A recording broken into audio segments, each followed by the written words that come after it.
प्रश्नावली 9.3 का 7वां प्रश्न है।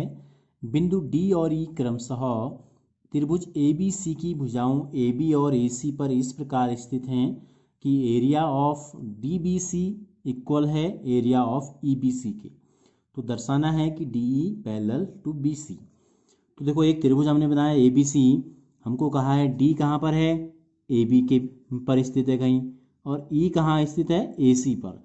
तो हमने AB पर एक बिंदु ले लिया, इसका नाम हम रख देते हैं D, और AC पर एक बिंदु हमने ले लिया, इसका नाम हम रख देते हैं E। अब हमें क्या करना है, D से E को हम मिला देते हैं, D से E को मिला देते हैं, और उसके बाद जो दो त्रिभुजों के नाम हमको बताए गए हैं वो त्रिभुज हम बना लेते हैं। एक त्रिभुज कहा गया है DBC, तो D, B और C इनको हमको मिला देते हैं, तो ये बन गया DBC। और दूसरा त्रिभुज कहा गया है EBC, तो E से B को मिला देते हैं, तो ये बन जाएगा EBC। तो ये जो प्रश्न हमारा है ये थ्योरम बेस्ड क्वेश्चन है, प्रमेय पर आधारित है, बहुत आसान है। तो देखो क्या दिया है, अब इन दोनों त्रिभुजों को हम देखते हैं। चूंकि त्रिभुज DBC व त्रिभुज EBC, ध्यान से देखते हैं इनको, त्रिभुज DBC और त्रिभुज EBC कहाँ खड़े हैं, देखो DBC ये वाला त्रिभुज है और EBC जो है वो ये वाला त्रिभुज है। तो दोनों कहाँ खड़े हैं, BC पर।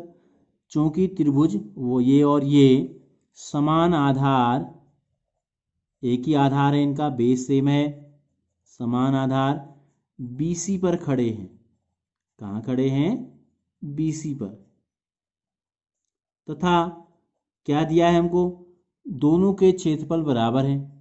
हमको ये भी दिया है कि दोनों के जो क्षेत्रफल हैं वो बराबर हैं।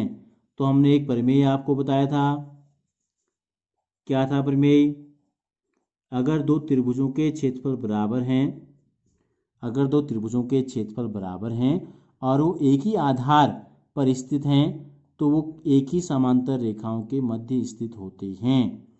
तो चूंकि दोनों के आधार समान हैं, दोनों के क्षेत्रफल बराबर हैं, इसलिए